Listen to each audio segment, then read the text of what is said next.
இப்போ நம்ம வந்து தனாவுக்கு லவ்வர்ஸ் டே ஸ்பெஷலாக கிஃப்ட் கொடுக்க போகிறோம்.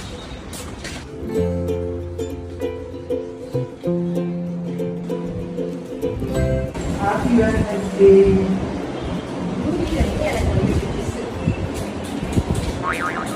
ஹாப்பி வேலண்டைன்ஸ் டே.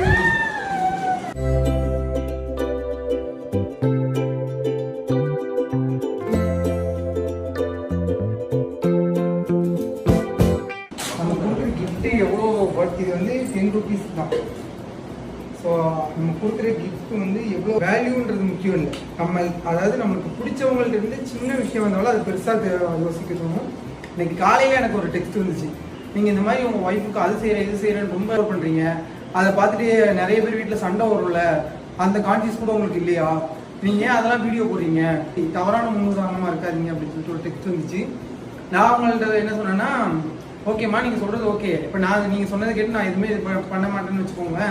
சினிமாவில் பண்ணால் என்ன பண்ணுவீங்க, சரி அவங்க வீட்டு பக்கத்து வீட்டுக்காரன் பணக்காரன் வந்துட்டு அவங்க பண்ணால் என்ன பண்ணுவீங்க அப்படின்னு கேட்டேன். நான் அவங்கள்ட்ட ஆர்குமெண்ட் பண்ண விரும்பல, பாயின்னு போயிட்டாங்க. நம்ம அந்த தாட்டை தான் மாற்றணும். நம்மளால் என்னென்ன முடியுமோ அந்தந்த வகையில் அவங்கள சந்தோஷமாக வச்சுருந்தாலே போதும்.